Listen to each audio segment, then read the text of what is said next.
बच्चों आगे आता है हैजा और तपेदिक के बाद अतिसार, डायरिया। ठीक है, जल तथा भोजन के माध्यम से फैलने वाला एक अन्य संक्रामक रोग कौन होता है? अतिसार। यह रोग पाचन तंत्र से संबंधित है। इस रोग का प्रकोप वर्षा ऋतु में अधिक होता है और यह बच्चों में अधिक पाया जाता है। रोग के कारण क्या हैं? इस रोग का प्रमुख कारण एक जीवाणु होता है। इसके संक्रमण से बच्चों में यह प्राय हो जाता करता है। दूषित जल के सेवन से भी यह रोग हो जाता है। इस रोग के संक्रमण में मक्खी की भी विशेष भूमिका होती है।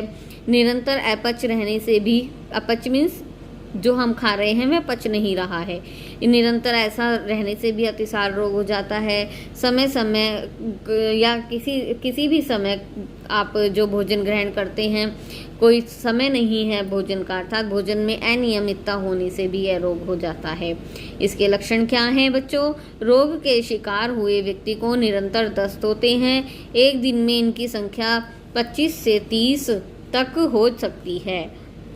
बच्चों को अतिसार में होने वाले दस्त अत्यधिक पतले, प्राय हरे रंग के होते हैं। निरंतर दस्त होने की स्थिति में मल के साथ रक्तस्राव भी हो सकता है। दस्त न रुकने की स्थिति में रोगी के शरीर में जल की कमी भी हो सकती है। कुछ रोगियों को संक्रमण एवं दुर्बलता के कारण हल्का ज्वर भी आ जाता है। इसके बचाव के उपचार क्या हैं? अतिसार नामक संक्रामक रोग से बचने और रोग हो जाने की स्थिति में आवश्यक देखभाल और उपचार के उपाय का भी संक्षिप्त विवरण है। जल को उबालकर पीना चाहिए, विशेष रूप से वर्षा ऋतु में, क्योंकि इन दिनों में जल के संक्रमित होने की अधिक आशंका रहती है।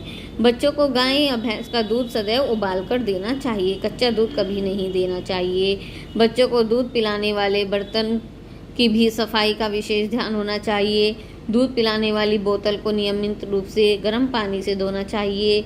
बच्चों की सफाई का विशेष ध्यान रखना चाहिए और इस बात का भी ध्यान रखना चाहिए कि बच्चे गंदी वस्तुओं, खिलौनों आदि को मुंह में न डालें। रोग हो जाने की स्थिति में किसी योग्य चिकित्सक से उपचार कराना चाहिए और रोगी को पूर्ण विश्राम कराना चाहिए। रोगी को ठोस तथा गरिष्ठ भोजन नहीं देना चाहिए, हल्का तरल सुपाच्य भोजन उसको देना चाहिए। अधिक दस्त होने की स्थिति में रोगी के शरीर में जल की कमी हो जाने की आशंका रहती है। अतः ऐसी स्थिति को ध्यान में रखते हुए रोगी को चूने का पानी, नमक, शक्कर घोल, मट्ठा, ये सब तरल पदार्थ देते रहना चाहिए। अतिसार का आपको मीनिंग समझ में आ गया होगा, बहुत ज़्यादा मात्रा में मल का निष्कासन होना। ठीक है, इसमें पानी की कमी हो जाती है, डायरिया जिसको बोलते हैं। फिर आता है बच्चों पेचिश, डायजेंट्री। पेचिश भी जल के माध्यम से संक्रमित होने वाला रोग है। इस रोग में व्यक्ति को बार बार दस्त होते हैं और दस्त के साथ आंव या श्लेष्म भी आता है। समझ में आ गया? अतिसार में तो क्या हुआ, बहुत ज़्यादा मात्रा में सिर्फ दस्त हुए, ओनली दस्त की, जो प्राय हल्के हरे रंग का होता है। लेकिन पेचिश में क्या हुआ, साथ में आंव या श्लेष्म भी आता। रोग का कारण क्या है? इसके भी दो प्रकार के होते हैं, जैसे एक रोगाणु को अमीबा, दूसरे को वैसिलरी जीवाणु कहते हैं। दो प्रकार के जीवाणु से ज़्यादातर ये हो जाता है। फिर आता है उद्भवन अवधि। पेचिश के रोगाणु के संक्रमण के उपरांत 1 या 2 दिन में ही रोग के लक्षण प्रकट होने लगते हैं। रोग का फैलना, मक्खी की महत्वपूर्ण भूमिका इसमें भी है। अपने पैरों में गंदगी लगा लेती हैं और हमारे जो भोजन है उनमें जल है उनमें ये छोड़ देती हैं, और जब वे हमारे द्वारा ग्रहण किए जाते हैं तब ये रोग लक्षण हमें हो जाते हैं। रोग के लक्षण क्या है? पेचिश पाचन तंत्र से संबंधित रोग है। इस रोग की स्थिति में बार बार दस्त होते हैं और पेट में ऐंठन भी होती है, जो कि कभी कभी बहुत बढ़ जाती है। रोगी बहुत बेचैनी का अनुभव करता है। इस रोग की स्थिति में कभी कभी दिन भर में 20 से 25 बार तक शौच के लिए जाना पड़ता है।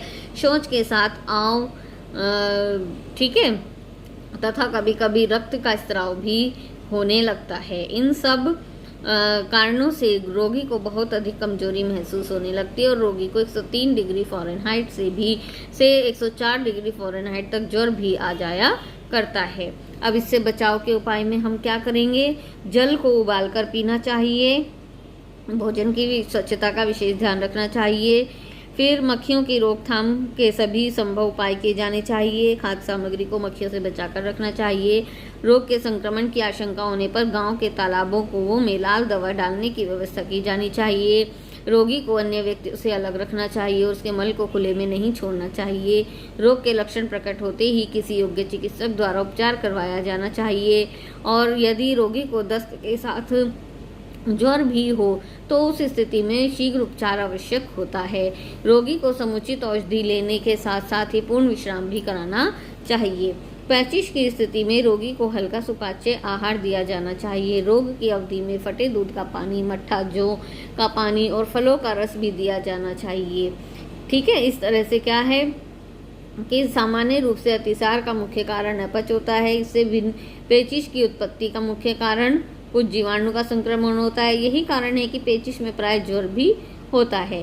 पेचिश में प्राय सोच के माध्यम से आंव, श्लेष्म, रक्त का स्राव यह सब हो जाता है। जहाँ तक अतिसार का प्रश्न है तो इसमें इस प्रकार के लक्षण नहीं होते। ज़्यादातर ये क्या होता है, बच्चों को ही होता है, बच्चे कमज़ोर होने लगते हैं। इस तरह से जो संक्रामक रोग हैं, अशुद्ध जल से फैलने वाले रोग हैं, अतिसार, पेचिश और टाइफाइड और हैजा, ये सब आप बहुत अच्छे से ध्यान से पढ़ेंगे। बहुत इंपॉर्टेंट चैप्टर है, इसमें से एक क्वेश्चन जरूर आता है। ठीक है बच्चों।